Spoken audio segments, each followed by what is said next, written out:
নমস্কাৰ প্ৰিয় দৰ্শক দিনটোৰ আটাইতকৈ বেছি গুৰুত্বপূৰ্ণ খবৰসমূহৰ সৈতে আপোনাক ৰাইজৰ বাতৰিলৈ স্বাগতম জনাইছোঁ। আজি অসমীয়া কাতি মাহৰ 29 তাৰিখ আৰু ইংৰাজী 16 নৱেম্বৰ।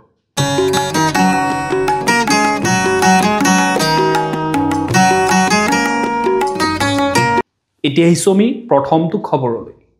বৃন্দাবনী বস্ত্ৰ অসমলৈ অনাৰ ব্যৱস্থা কৰিবলৈ লণ্ডন অভিমুখে ৰাওনা মুখ্যমন্ত্ৰী ডক্টৰ হিমন্ত বিশ্ব শৰ্মা। গুৰুজনৰ অপূৰ্ব সৃষ্টি আপুৰুগীয়া বৃন্দাবনী বস্ত্ৰ অসমলৈ অনাৰ যাৱতীয় ব্যৱস্থা গ্ৰহণৰ বাবে শনিবাৰে লণ্ডন অভিমুখে ৰাওনা হৈছে মুখ্যমন্ত্ৰী ডক্টৰ হিমন্ত বিশ্ব শৰ্মা। এই কথা সামাজিক মাধ্যমযোগে সদৰি কৰিলে মুখ্যমন্ত্ৰীজনে।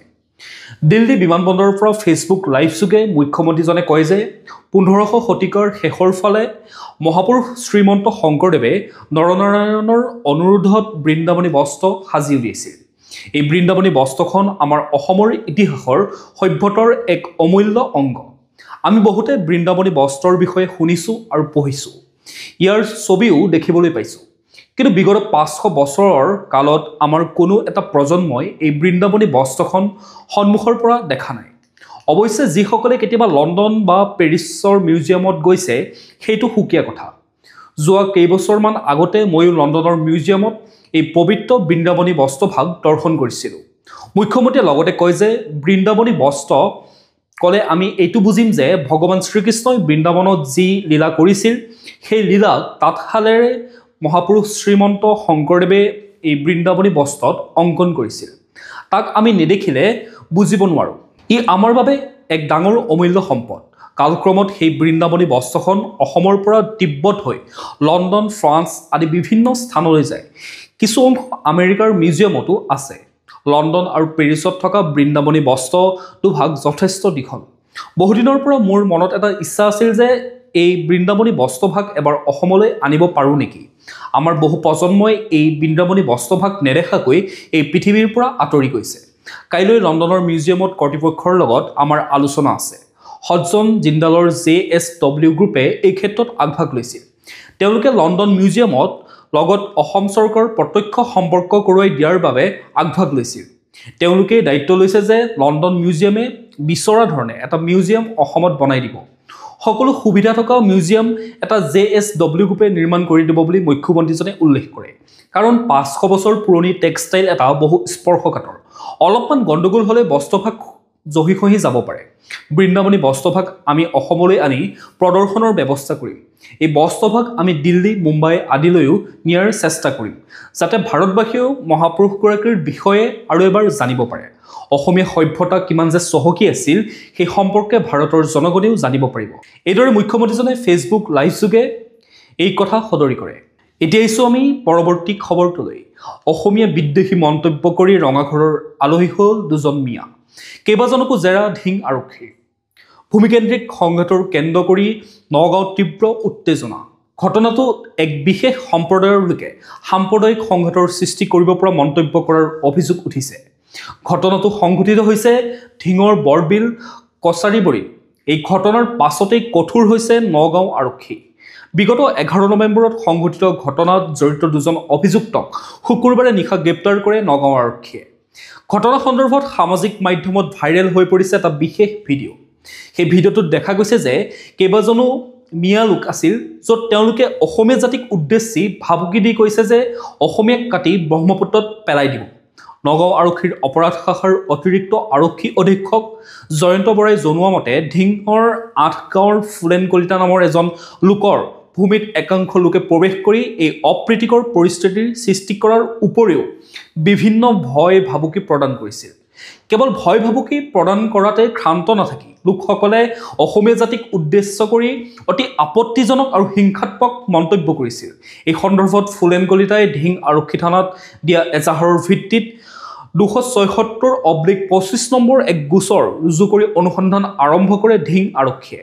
একেদৰে অসমীয়া জাতিক উদ্দেশ্যি ভিন্ন ভাবুকি দিয়া মন্তব্যৰ বাবে ধিং আৰক্ষী থানাতে 277/- নম্বৰত আন এটা গোচৰ ৰুজু কৰি অভিযুক্তক চিনাক্ত কৰা হয়।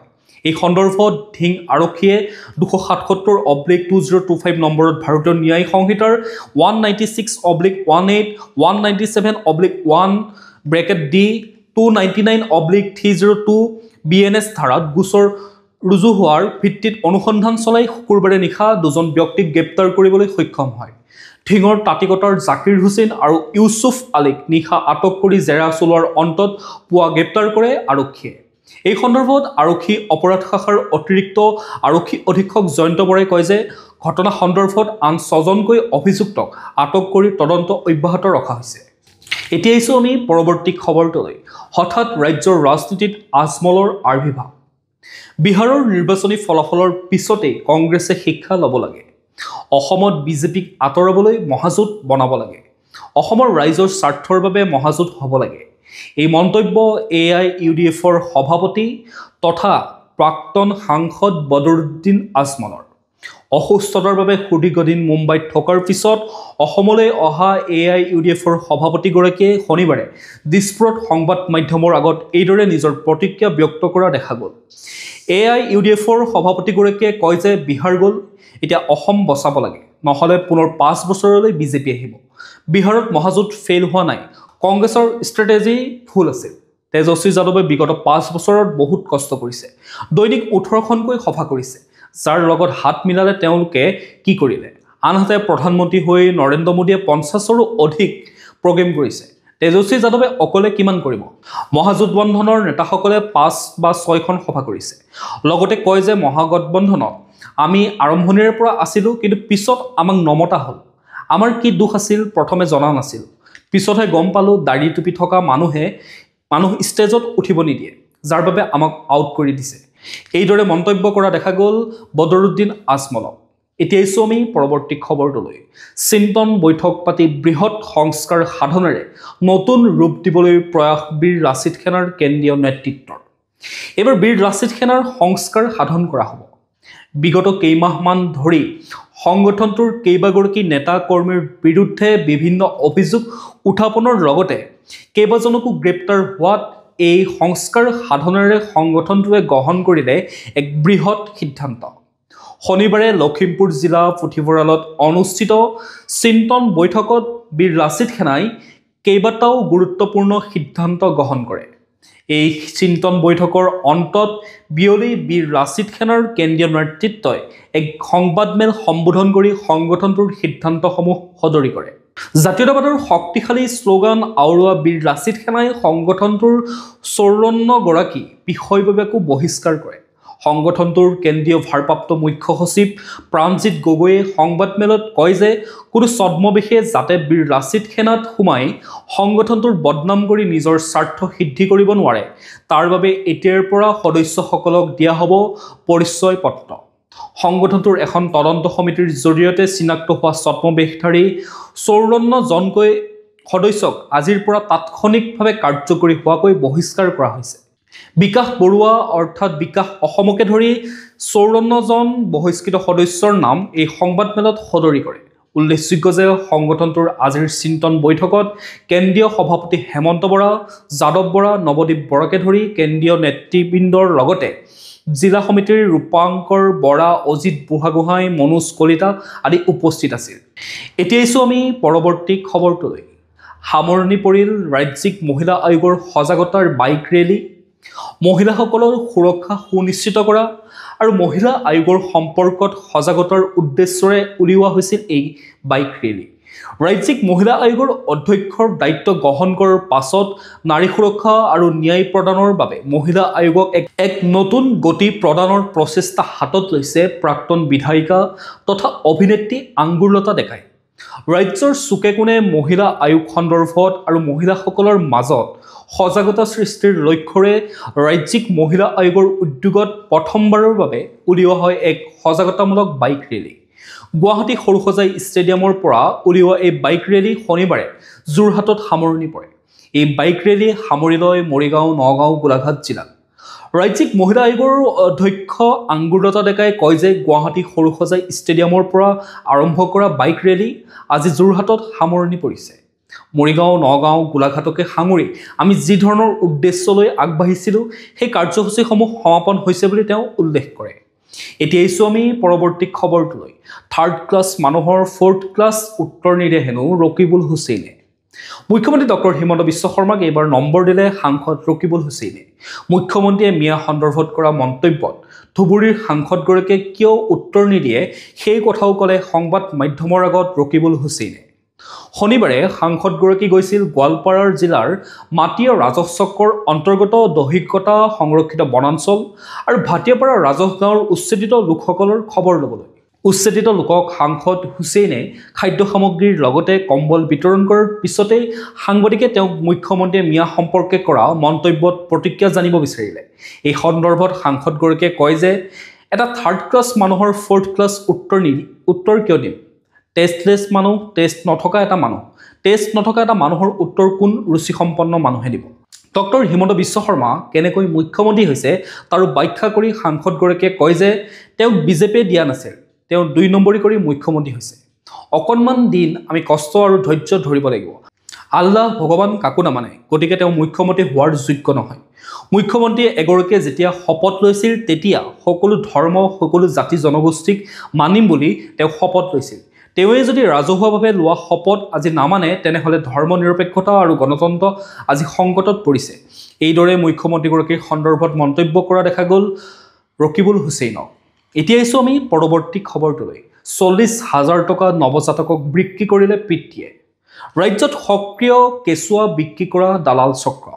এই ভয়ংকৰ ছবিখন সময়ে সময়ে পোহৰলৈ অহাৰ পিছত চৰকাৰে এনে চক্ৰৰ বিৰুদ্ধে ব্যৱস্থা গ্ৰহণ কৰিছে যদিও ৰোধ হোৱা নাই নৱজাতকক গোপনে বিক্ৰী কৰা এই ঘটনা।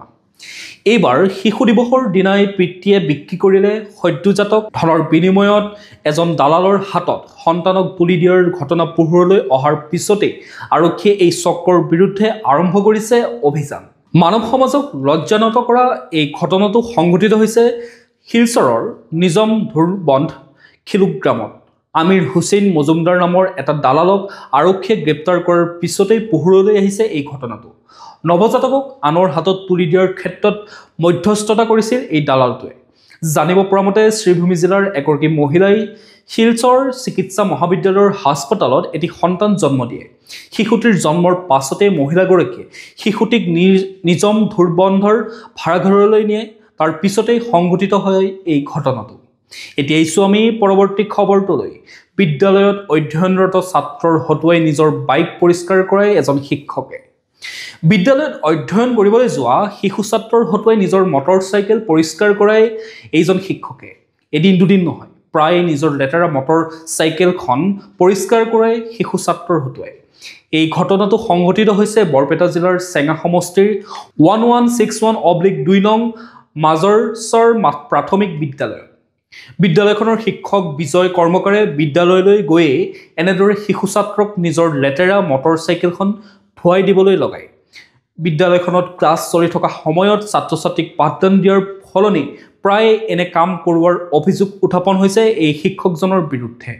শিক্ষকজনৰ এনে কৰ্মকাণ্ডত অতিষ্ঠ হৈ এগৰাকী সচেতন ব্যক্তিয়ে সমগ্ৰ দৃশ্য মোবাইলত বন্দী কৰি আন একাংশ অভিভাৱকক দেখুওৱাত তীব্ৰ প্ৰতিক্ৰিয়াৰ সৃষ্টি হৈছে মাজৰচৰ গাঁৱত।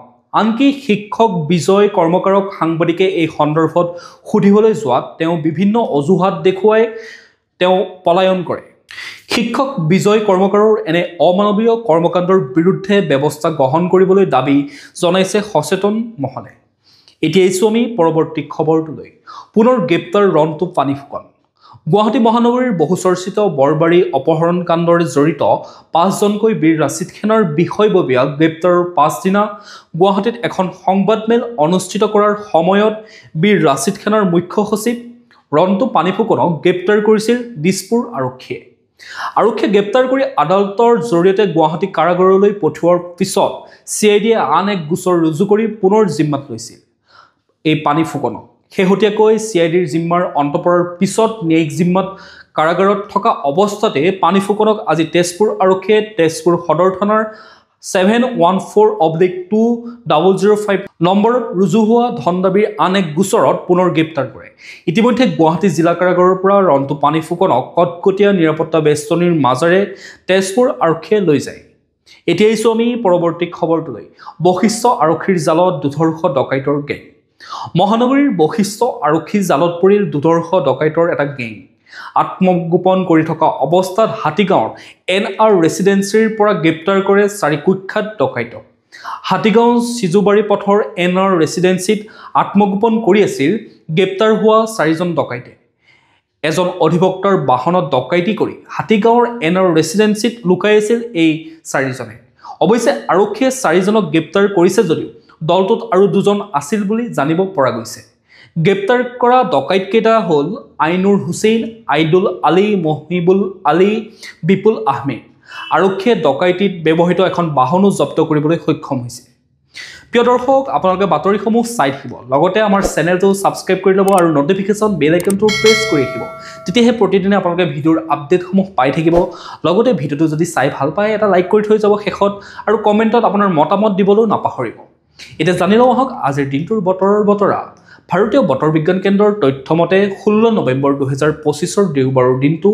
অসমৰ বতৰ ফৰকাল আকাশৰ সৈতে দিনটোৰ উষ্ণতা বৃদ্ধি হোৱাৰ সম্ভাৱনা আছে দিনটোৰ সৰ্বোচ্চ তাপমাত্ৰা হ'ব 28 ডিগ্ৰী সেলসিয়াছ আৰু ৰাতিৰ সৰ্বনিম্ন তাপমাত্ৰা হ'ব 16 ডিগ্ৰী সেলসিয়াছ সূৰ্যোদয় হ'ব পুৱা 5:42 আৰু সূৰ্যাস্ত হ'ব 4:34 এতিয়া আহিছো আমি ৰাষ্ট্ৰীয় গুৰুত্বপূৰ্ণ খবৰসমূহৰ মাজলৈ জম্মু কাশ্মীৰত পুনৰ বিস্ফোৰণ ফৰেনসিক বিশেষজ্ঞকে ধৰি নিহত 9জন আহত 32 জন ফৰিদাবাদত জব্দ কৰা বিস্ফোৰক সামগ্ৰী জম্মু কাশ্মীৰৰ নাওগাম থানাত মজুত ৰখাৰ সময়তে শুকুৰবাৰে নিশা থানাৰ ভিতৰতে এক ভয়ংকৰ বিস্ফোৰণ সংঘটিত হয় এই বিস্ফোৰণত বিস্ফোৰক সামগ্ৰী পৰীক্ষাৰ বাবে থানাত উপস্থিত থকা ফৰেনসিক দলৰ 3জন বিশেষজ্ঞ ক্ৰাইম ব্ৰাঞ্চৰ 2জন আৰক্ষী বিষয়া ৰাজহ বিভাগৰ 2জন বিষয়া এজন দৰ্জী সহ মুঠ 9জন লোকৰ মৃত্যু হয় উল্লেখযোগ্য যে এই জব্দ কৰা বিস্ফোৰক সামগ্ৰীখিনি প্ৰাথমিক পৰ্যায়ত পৰীক্ষা কৰি থকাৰ সময়তে এই ভয়ানক বিস্ফোৰণ সংঘটিত হয় আৰু বিস্ফোৰণত থানাখনৰ এটা অংশ সম্পূৰ্ণৰূপে ধ্বংস হৈ যায় বিস্ফোৰণটোত মুঠ 32 জন লোক আহত হয় আহতসকলক ভাৰতীয় সেনাৰ 92 বেছ হাস্পতাললৈ আৰু শ্বেৰ-ই-কাশ্মীৰ ইনষ্টিটিউট অফ মেডিকেল সায়েন্সত ভৰ্তি কৰোৱা হয় জম্মু আৰু কাশ্মীৰ আৰক্ষী সঞ্চালক প্ৰধান নলিন প্ৰভাকৰে জানিবলৈ দিয়া মতে বিস্ফোৰণত 3জন অসামৰিক লোক গুৰুতৰভাৱে আহত হৈছে এই বিস্ফোৰকখিনি অতি সাৱধানে পৰীক্ষা কৰি থকাৰ সময়তে শুকুৰবাৰে নিশা 11:20 বিস্ফোৰণ সংঘটিত হোৱাৰ কথা সঞ্চালক প্ৰধান নলিন প্ৰভাকৰে জানিবলৈ দিয়ে দিল্লী বিস্ফোৰণৰ পূৰ্বে উক্ত বিস্ফোৰক সামগ্ৰীখিনি ফৰিদাবাদৰ পৰা উদ্ধাৰ কৰা হৈছিল এই সংক্ৰান্তত আদিল আহমেদ ৰাফাৰ নামৰ এজন চিকিৎসককো গ্ৰেপ্তাৰ কৰিছিল নিৰাপত্তাৰক্ষীয়ে বিস্ফোৰকখিনিত এমোনিয়ামত নাইট্ৰেট আছিল বুলি আৰক্ষীয়ে সদৰি কৰিছে এতিয়া আহিছো আমি পৰৱৰ্তী খবৰটোলৈ অভিযোজন উদ্ভাৱন আৰু উৎকৰ্ষ কামেঙত 16,000 ফুটত গজৰাজ কৰ্পছৰ ঐতিহাসিক সফলতা সাগৰ পৃষ্ঠৰ পৰা 16,000 ফুট উচ্চতাত অৱস্থিত অৰুণাচল প্ৰদেশৰ কামেং সেক্টৰত ভাৰতীয় সেনাবাহিনীৰ 20 জোৱানসকলে হিমালয়ৰ প্ৰচণ্ড শিলাময় কঠিন পৰ্বত অস্থিৰ বতাহ আৰু ঠাণ্ডাই সদায় জটিলতাৰ সৃষ্টি কৰে বহু সময়ত প্ৰচণ্ড হিমপাতৰ ফলত যোগাযোগ ব্যৱস্থাও বিচ্ছিন্ন হৈ পৰে যাৰ ফলত সীমান্তৰ চকীসমূহলৈ সময়মতে সামগ্ৰী পঠিওৱাটো দীৰ্ঘ সময় ধৰি এক কঠিন আৰু বৃহৎ প্ৰত্যাহ্বান হৈ পৰে এতিয়া সেই সমস্যাৰ সমাধান কৰিলে ভাৰতীয় সেনাই কামেঙত সফলতাৰে আৰম্ভ কৰিলে মনোৰেল সেৱা এই সন্দৰ্ভত প্ৰতিৰক্ষা মুখপাত্ৰ লেফটেনেণ্ট কৰ্নেল অতুল শ্ৰীধৰণে কয় যে এই কঠিন বাস্তৱতাক প্ৰত্যাহ্বান জনাই ভাৰতীয় সেনাৰ তেজপুৰস্থিত গজৰাজ কৰ্পছে উদ্ভাৱন কৰিলে এক যুগান্তকাৰী সমাধান কৰ্পছে নিজাববীয়া চিন্তা চৰ্চাৰে সম্পূৰ্ণ দেশীয় পদ্ধতিৰে হাই আল্টিটিউড মনো ৰেল সিস্টেম সফলতাৰে উন্নয়ন সাধন আৰু সংস্থাপন কৰিছে বৰ্তমান ই 16,000 ফুট উচ্চতাত সম্পূৰ্ণৰূপে কাৰ্যক্ষম আৰু ব্যৱহাৰযোগ্য হৈ পৰিছে এতিয়া আহিছো আমি পৰৱৰ্তী খবৰটোলৈ শ্ৰমিকৰ ভাওজুৰি 1000 কিলো এমোনিয়াম নাইট্ৰেট সংগ্ৰহ কৰিছিল সন্ত্ৰাসবাদী উমৰে বিস্ফোৰণৰ কাণ্ডত জড়িত সন্ত্ৰাসবাদীয়ে কৃষক আৰু খনি শ্ৰমিকৰ বেশ ধৰি বিস্ফোৰক ক্ৰয় কৰি দেশৰ বিভিন্ন স্থানত কুটাঘাত সংঘটিত কৰাৰ পৰিকল্পনা কৰিছিল যোৱা সোমবাৰে সংঘটিত এই বিস্ফোৰণৰ তদন্তত শেহতীয়াভাৱে পোহৰলৈ অহা অনুসৰি বিগত কিছুমাহ ধৰি এই সন্ত্ৰাসবাদী গোটটোৱে বিস্ফোৰক আৰু অস্ত্ৰ-শস্ত্ৰ সংগ্ৰহৰ কাম কৰে দিল্লী বিস্ফোৰণৰ কাণ্ডৰ আত্মঘাতী বোমাৰু ডাক্তৰ উমৰ মহম্মদ, তেওঁৰ সহযোগী ডাক্তৰ মুজাম্মিল আহমেদ আদিয়ে হাৰিয়ানাৰ নুহ, ফৰিদাবাদ, গুৰগাঁও আৰু উত্তৰ প্ৰদেশৰ চাহাৰানপুৰৰ পৰা বিগত কিছু সময়ত বিপুল পৰিমাণৰ বিস্ফোৰক সংগ্ৰহ কৰিছিল। সূত্ৰই প্ৰকাশ কৰা অনুসৰি ডক্টৰ উমৰৰ নেতৃত্বত একাংশই বিগত ৩-৪ মাহ ধৰি নুহৰ বিভিন্ন ৰাসায়নিক সামগ্ৰীৰ দোকান আৰু সাৰৰ দোকানৰ পৰা কৃষক আৰু খনিকৰ্মী বুলি ভুৱা পৰিচয় দি অলপকৈ নাইট্ৰজেন, ফছফৰাছ, পটাছিয়াম ক্ৰয় কৰে। এতিয়া আহিছোঁ আমি খেল জগতৰ খবৰসমূহৰ মাজলৈ। বাংলাদেশৰ ঢাকাত চলি থকা এছিয়ান আৰ্চাৰী চেম্পিয়নশ্বিপত ভাৰতৰ ৩টাকৈ সোণৰ পদক লাভ। বাংলাদেশৰ ঢাকাত চলি থকা এছিয়ান আৰ্চাৰী চেম্পিয়নশ্বিপত 2025 প্ৰতিযোগিতাখনত আজি ভাৰতে 3টা সোণৰ পদক লাভ কৰি এছিয়ান আৰ্চাৰীত উদীয়মান শক্তিৰ কেন্দ্ৰ হিচাপে নিজৰ স্থিতি অধিক সুদৃঢ় কৰিছে। ভাৰতে আজিৰ প্ৰতিযোগিতাখনত ৰেকৰ্ড শাখাত 2টা ব্যক্তিগত সোণৰ পদক লাভ কৰাৰ লগতে দলীয় শাখাত এটা সোণৰ পদক লাভ কৰিছে। দেশৰ আৰ্চাৰী সংস্থাই প্ৰকাশ কৰা অনুসৰি ভাৰতৰ অংকিতা ভাগটে কোৰিয়াৰ সুহিউন নামক 7-3 ব্যৱধানত পৰাস্ত কৰি মহিলাৰ ৰিকাৰ্ভৰ ব্যক্তিগত শাখাৰ স্বৰ্ণ পদক লাভ কৰে। একেদৰে ভাৰতৰ ধীৰাজ বুম্মা দেৱৰাই ৰাহুলক 6-2 পইণ্টত পৰাস্ত কৰি পুৰুষ ৰিকাৰ্ভৰ ব্যক্তিগত শাখাৰ সোণৰ পদক লাভ কৰিবলৈ সক্ষম হয়। এতিয়া আহিছোঁ আমি আন্তঃৰাষ্ট্ৰীয় গুৰুত্বপূৰ্ণ খবৰসমূহৰ মাজলৈ। সন্ত্ৰাসবাদ প্ৰতিহত কৰিবলৈ প্ৰধানমন্ত্ৰী বেঞ্জামিন নেতান্যাহুৰ চৰকাৰৰ বৃহৎ পদক্ষেপ। ইজৰাইলৰ সংসদে দেশখনৰ বিৰুদ্ধে সন্ত্ৰাসমূলক কুটাঘাত সংঘটিত কৰা সন্ত্ৰাসবাদীক মৃত্যুদণ্ডৰে দণ্ডিত কৰাৰ বাবে আইন সাজু কৰিছে। অলপতে ইজৰাইলৰ সংসদত এই প্ৰস্তাৱিত বিধেয়ক দাখিল কৰা হয়। 120 গৰাকী সাংসদৰ ভিতৰত 16 জনে বিধেয়কখনৰ বিৰোধিতা কৰে, বিপৰীতে 39 জনে সমৰ্থন আগবঢ়ায়। এই হিচাপত প্ৰথম পৰ্যায়ত বিলখন গৃহীত হয়। বিধেয়কখন আইনত পৰিণত হ'বলৈ আৰু 2টা পৰ্যায় অতিক্ৰম কৰিব লাগিব। সন্ত্ৰাসবাদীক প্ৰতিহত কৰিবলৈ ইজৰাইলৰ চৰকাৰে গ্ৰহণ কৰা এই বিধেয়কখনক লৈ এতিয়া বিশ্বজুৰি চৰ্চা লাভ কৰিছে। প্ৰিয় দৰ্শক, আজিৰ দিনটোৰ গুৰুত্বপূৰ্ণ খবৰসমূহ আছিল ইমানেই। আপোনালোকে যদি এতিয়াও আমাৰ চেনেলটো ছাবস্ক্ৰাইব কৰি লোৱা নাই তেতিয়াহ'লে চেনেলটো ছাবস্ক্ৰাইব কৰি ল'ব, লগতে নটিফিকেশ্যন বেল আইকনটো প্ৰেছ কৰি ৰাখিব, যাতে প্ৰতিদিনে আপোনালোকে আমাৰ ভিডিঅ'ৰ আপডেটসমূহ পাই থাকে। লগতে ভিডিঅ'টো যদি চাই ভাল পালে এটা লাইক কৰিব আৰু কমেণ্টত আপোনাৰ মতামত দিবলৈও নাপাহৰিব। কাইলৈ পুনৰ একে সময়তে লগ পোৱাৰ প্ৰতিশ্ৰুতিৰে আপোনাক বহুত বহুত ধন্যবাদ জ্ঞাপন কৰিছোঁ।